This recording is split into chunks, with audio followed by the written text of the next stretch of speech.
Hello, welcome to English with the Jodads. I'm Mas, and in today's lesson, I'm going to talk about the phrases and expressions that you use when you experience different feelings and emotions. When you're excited, when you're happy, when you're upset, when you're sad, when you're depressed. Are you ready, my friends? Let's get going.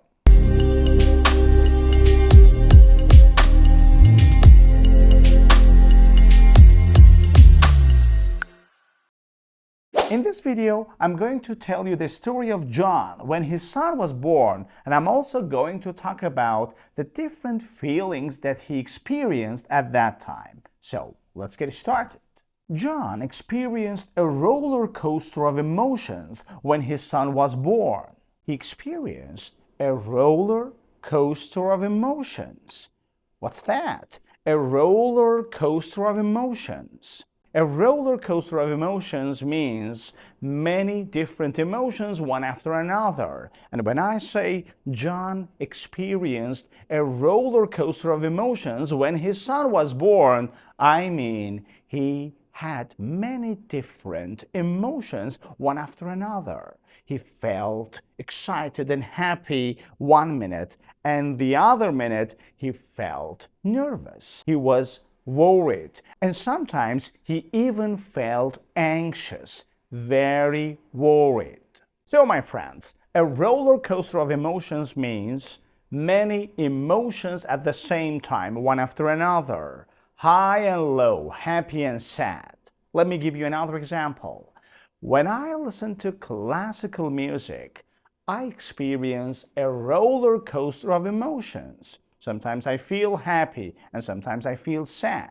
Let's go on with John's story. During his wife's pregnancy, he was ridiculously excited about the prospect of becoming a dad. He was ridiculously excited about the prospect of becoming a dad. My friends, what is excited? Very good, when you feel excited, you feel very, very, very happy. You're extremely happy. Then what is ridiculously? In a way that is stupid and unreasonable. You might even be laughed at. People might even laugh at you. John was ridiculously excited.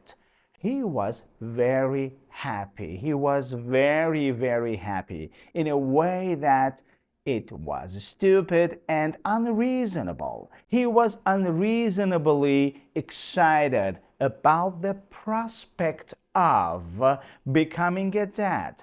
What's the prospect of something? The possibility of something that might happen in the future, usually something good. Okay? He was ridiculously excited about the prospect of becoming a dad.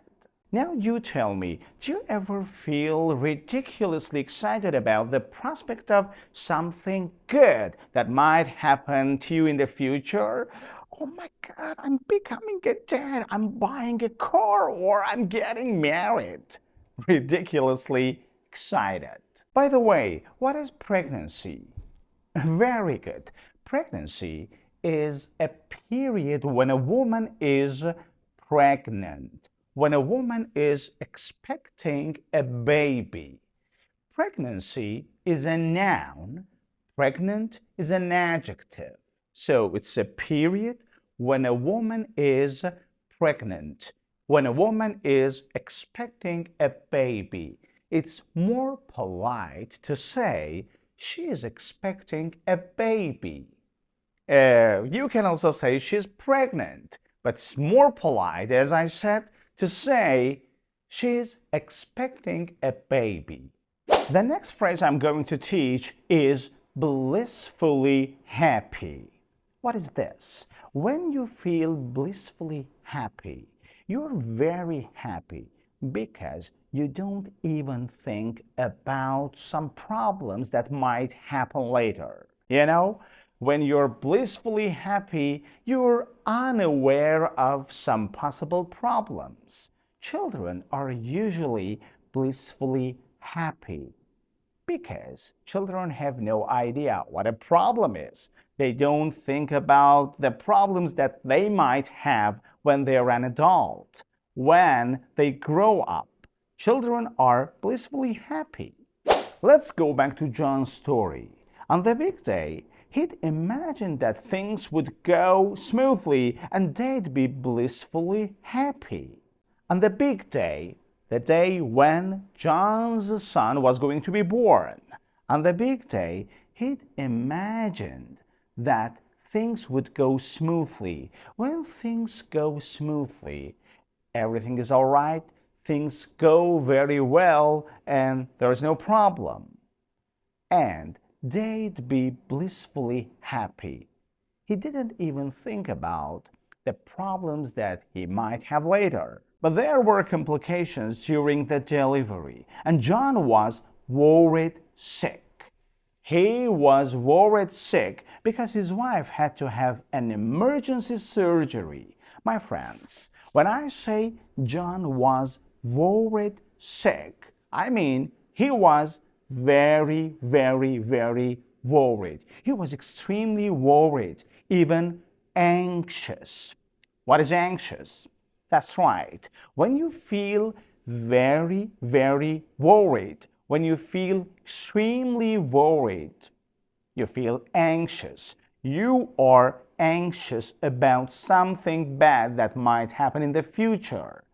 Very worried or anxious. So John was worried sick because his wife had to have an emergency surgery. What is surgery? That's right, operation. She had to have an emergency surgery. As time went on, he got increasingly anxious because the doctors weren't telling him anything. He got increasingly anxious. He was getting more and more worried. He was getting more and more anxious. So you can easily say he got increasingly anxious. After 2 hours, he was seething with anger.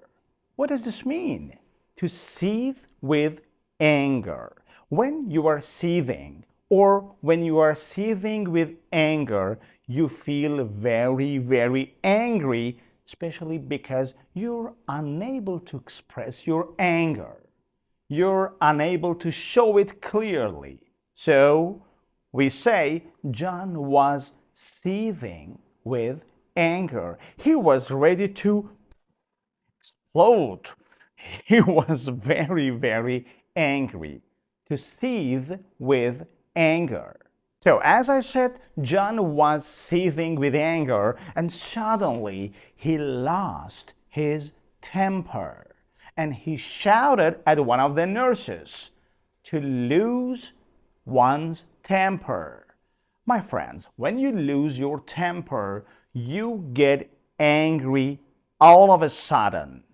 To get angry all of a sudden, John lost his temper means he got very, very angry and he shouted at one of the nurses. Tell me, do you ever lose your temper?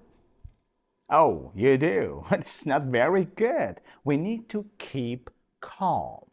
To keep calm. When somebody loses their temper, we usually say, calm down. It means you don't need to get angry. Just relax. Keep quiet. Keep calm. Calm down. Anyway, John shouted at one of the nurses. Then the security guards came and escorted him out of the hospital. They showed him the way out. His wife was visibly disappointed that he wasn't there by her side when she woke up from surgery.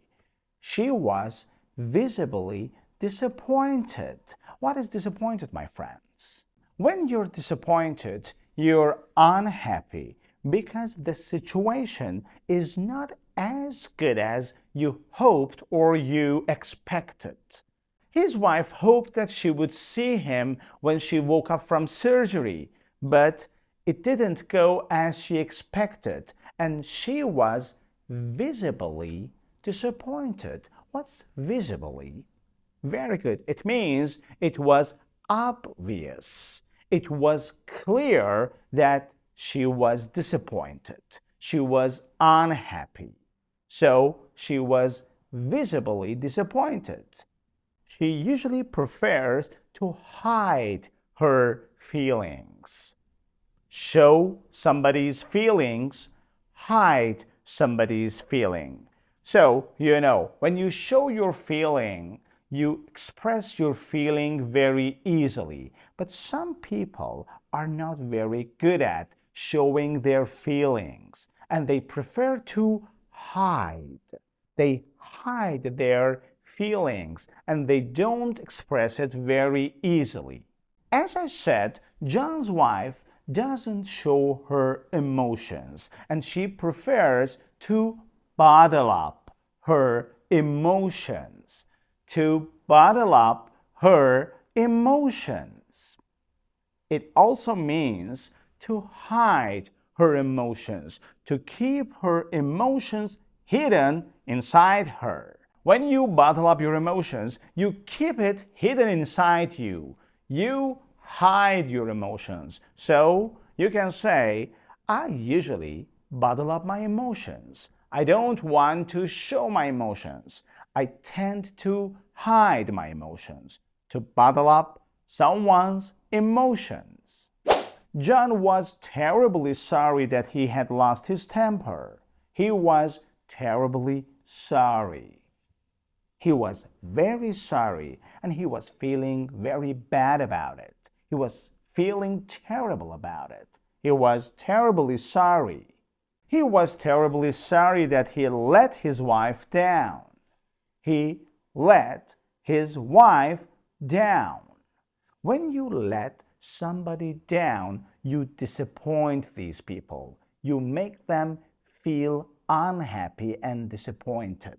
John let her down because he wasn't by her side when she recovered from surgery. Anyway, a few months passed, but in the first few months, John's wife became deeply depressed. She became deeply depressed. Deeply depressed means very depressed. She was very sad. She was upset. She was depressed. This usually happens to many women after pregnancy. Once they've given birth to a child, they feel depressed. It happened to John's wife as well. She became deeply depressed. So instead of saying very depressed, you can also say deeply depressed. Is it ever wrong to say very depressed? Of course not. I said you can also say deeply depressed. I'd say she became deeply depressed. And John was also an emotional wreck. He was an emotional wreck. He was sad, confused, and upset. He didn't know what to do. He was an emotional wreck. Pay attention to the pronunciation of this word. It's wreck. Wreck. You don't say W. You say wreck. Like right. Like wrong. And this word is pronounced wreck. Now, you say it please. Wreck. That's right. Let's go to the end of the story. Now John's son is 1 year old and everything is going very well. And John is immensely grateful. He is immensely grateful. He is very, very, very grateful. When you're grateful, you're thankful. And John is very grateful because everything is going well in his life. He's immensely grateful that his son and his wife are healthy and things are going so well. So that's it, my friends. I hope you enjoyed this video. Watch it over and over again and write down the new expressions you learned in this video. See you soon.